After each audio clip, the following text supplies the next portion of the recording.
Hello again from Dungeons and Dragons. Again, this is the wagon build. What I got for you so far. I did the back wall. I painted it up. And I'm show you a little bit of the tools I'm working with, which ain't really much. You can get these for cheap and anywhere. I got one of the cheapest hot glue guns. An Ofa knife from the discount store. It came with extra blades, different kind of blades.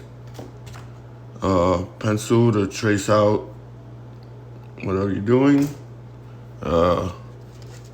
This is where I'm getting the big wheels for the back from. I'm tracing that out. And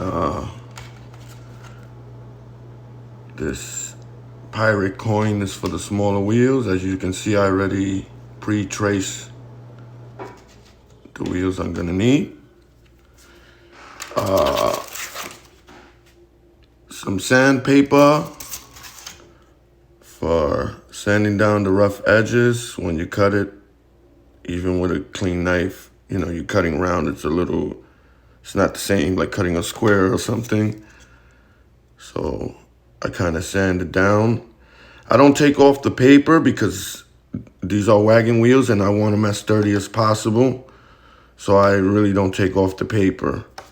That's another step where I cut around it to hollow it out and put the toothpicks for the spurs or whatever they're called. And I'll show you that in a little bit. I'm gonna cut these out for you guys.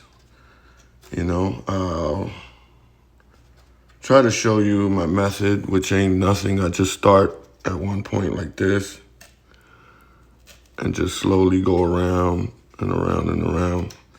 I'll do it off camera because it's a little better for me, but basically that's my technique. You know, I usually try to do it off the board where the knife can go all the way through and it's a little bit better for me. But basically that's what I do. The sharper your knife is and the slower you go, the better it'll come out. See, zip them out of the way. And now you just sand down the edges. You know, anything, extra bumps or whatever, you just sand it down. Try to make it as circular as possible. And then we'll work on the insides and the spurs or whatever they call it. Here you go, sand it down. You know, another two quick suggestions is one, you should you look at the best side, and that's the side you glue on the outside for view where you can see. And two, I would write in and out or front and back. That way when you do glue it, you'll glue it the right way or whatever. Somehow you're gonna end up painting these anyway, I'm assuming. But yep, these are the front wheels. So now what I do is I look for another circular object, maybe a washer, a coin or something that I could put on the inside and trace it to leave me enough space or girth for the wagon wheels. I'll show you a little bit what it's gonna look. This is the end results we're going for.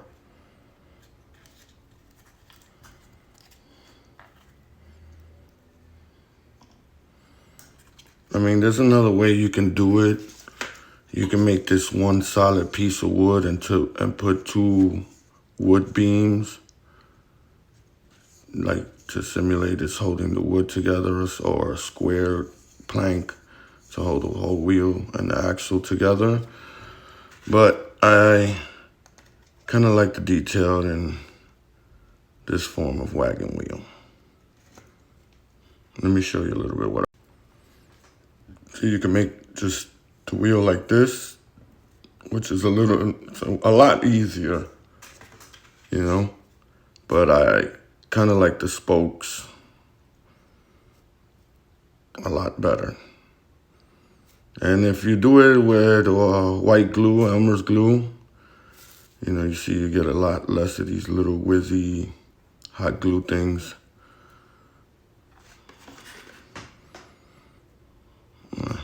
See, you can either do this style, which is much easier, or this style, which is more visually pleasing to me. Okay, I get the quarter, I trace the coin around the little wheel, and that would be the wheel. On this one, I will have to get something a lot bigger. Maybe the coin I used to trace these out. And that looks about, yep. So we're gonna trace these out and cut them out and put the spokes. Here we go, they all traced it out. So I guess it's the perfect size I needed, this coin and a quarter for the smaller ones. Came out absolutely perfect. These are this actual coin is the one I used to trace these wheels out. You know, and thunderstruck, as my son called them, is really thunder. What is it? I can't see that. Thunder tusk. Thunder tusk. And that's the one I use to trace out the wheels for these.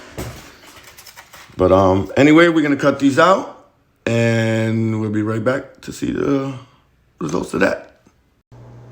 I just wanted to show you guys real quick. I traced it out, I cut it out. I'm just kind of looking at it like this, and I kind of like that. But it's coming all the way out. You gotta be really fidgety, you know, really easy with it to take it out. You don't want to damage it while you. This will be your results. You know, you take a little sandpaper, you sand out the little rough edges. We're gonna start putting the toothpicks in, spurs, spokes, and we're almost there with the wheels. We're not almost done, we're almost there with the wheels. I hope you're enjoying this video so far. I'd like to thank everyone who's been watching, everyone that subscribed. I appreciate it very much. And I know, you know, I'm a novice, but I appreciate the views. I appreciate any comments. If you guys have suggestions or better ways for me to do the buildings or the things I'm doing, I would really, really appreciate that. Any help on making videos or editing them would be really, really appreciated. And a big shout out to my daughter. One, I would like to congratulate her on becoming a mommy soon. And two, she got me this kickstand, so now I'm able to make videos without the shaky camera, and also, you know, I'm able to use both hands and not hold a camera with one hand or with my mugs or tankers while I'm trying to record. Okay, just, you know, just go around it. I'm not looking for perfection. You got to remember, these are medieval wheel wagons made with medieval tools. It's probably been around for a while, rolling through rough, different terrain, sand, mud, cobblestone, and unpaved roads. So the wheels are not going to be great, excellent condition wheels. I'm just looking for, you know, just a little bit, not perfection, just enough to be okay. Like I said, you could leave it like this and just put the little planks, 2 planks or 4 planks, or just one square, but I like this way better. Another useful tip that I find is to do the sanding on the outside while you didn't cut this out yet, while this is still here. It makes it more sturdy and less finicky, you know, because if you cut out the hole first and you start sanding it, you know, structurally it's a little more, you know, compromised. So I'll suggest, if you're gonna do the sanding on the outside, to do it before you cut the inside hole. And here's the end results of the wheels. I'm not sure if I made them the exact, you know, one bigger than the other I wanted, but not, I don't know. But this is it. There'll be one, you know, like that, one in the back. Well, let me show you. These are the spokes, toothpicks, $1 in a discount store. This is gonna be something like this. The small wheels are gonna be in the front, and the big wheels in the back. This is gonna be elevated a little bit, and the wheels are gonna be like kind of like this. Something like that. I'm gonna make like a square box here where I will put like a dowel, a wooden dowel or barbecue skewer or something, and then make the axles. I'll actually connect the axles to the wheels first, and then to the whatever this thing is called later. But I'm gonna make one wheel with the spokes, like I told y'all, just to show y'all a little bit, and then I'm gonna do all the wheels, and I guess you'll see. I just wanted to do one so you guys could get the idea.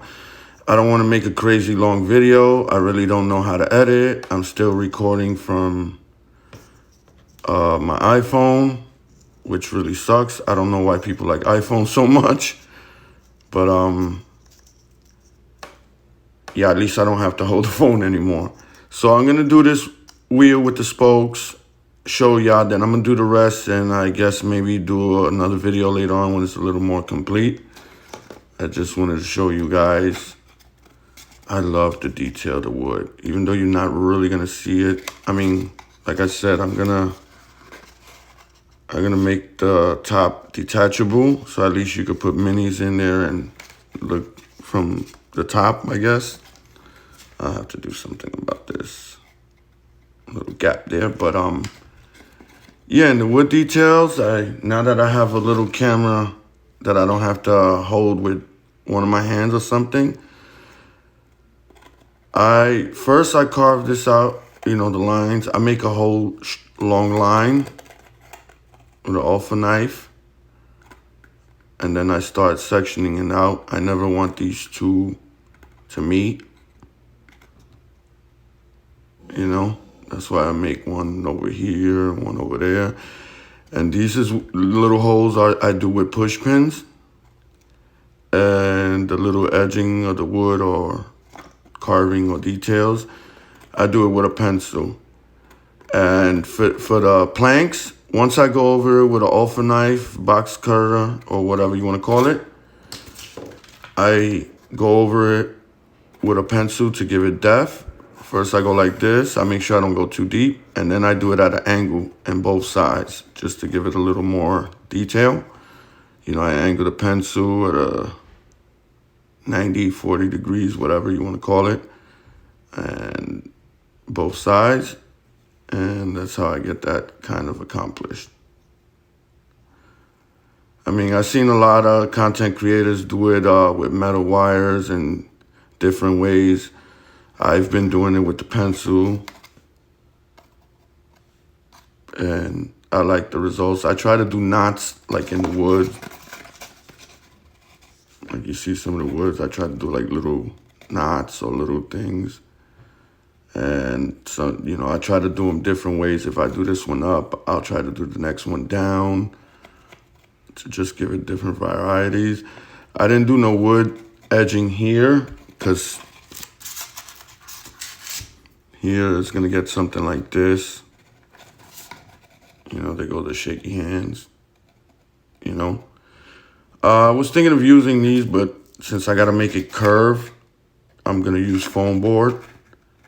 It's going to be like this and around here, you know, and here. Now, one more tool that I wanted to show you I use. Here at Dungeon Craft, we are budget crafters. We don't throw anything out. These I keep. I can make a table with this. I can make a stool with this. I could make it smaller and make a cheese wheel or something like that. So I really try not to throw anything out. Even a little piece of sandpaper, I could use it for something tiny. And this is another one of my tools I use. It's just a knife sharpener. And every time I cut, you know, don't do this without parents' permission if you're under 18. Always have supervision and try to cut away from your body and your fingers. And take your time and be careful. Have fun. And get the crafting. But yeah, this is what I do before I cut. I try to do it every time, you know, after I cut something else, just to have it nice and sharp. I have extra blades, but like I said, here at Dungeons and Chronics, we are budget crafters, so that's what we do here. Okay, this part is a little tricky, you know, because like I said, this now it's a little more compromised. It's not as solid, you know, or as strong. That's why I left the paper on both sides, because if not, this would have been really, really difficult. You can take a ruler, or you could do, you know, whatever to find the center, or however you want to do it. Me, like I said, I don't do too much measuring a lot of the times. I eyeball a lot of stuff. So as long as I got it somewhat in the middle, I'm happy with that. This one would be a solid. You know, I will put this all the way through. And then the other ones I would cut. I would put like this, cut the tip, and just put it like this until I get it, you know, more or less the way I want it. Crap, I wanted to show you guys a little more, but apparently I didn't have my hot glue gun on. So, you know, try to do it in the middle here.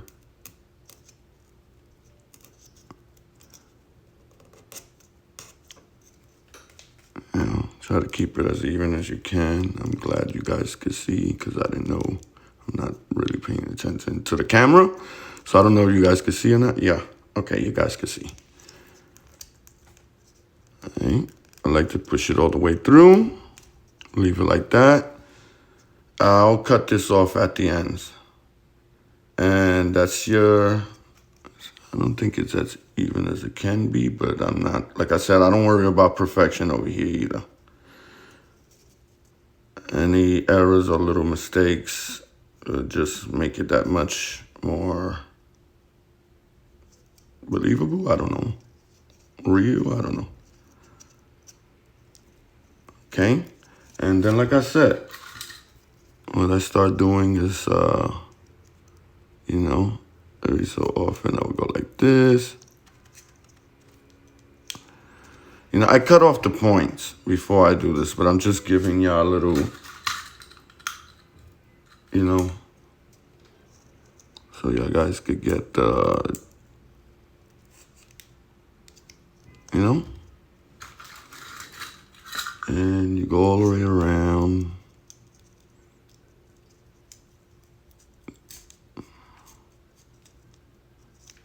You know, hey, you can make a steering for a pirate ship regular ship like this. I never thought about that.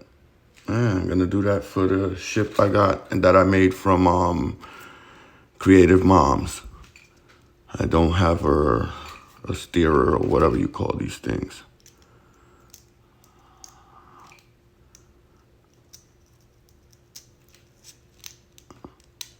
Yeah, like that. Like I said, I cut off the points when I do that, and the end results will be like that.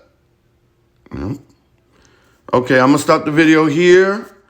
I am gonna do the rest of these and paint them and hopefully glue them, and I'll show you in another video.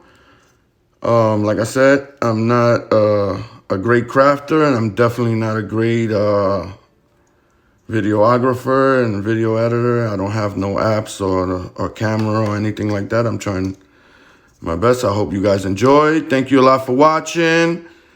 Have a good day. See you soon, and get the crafting.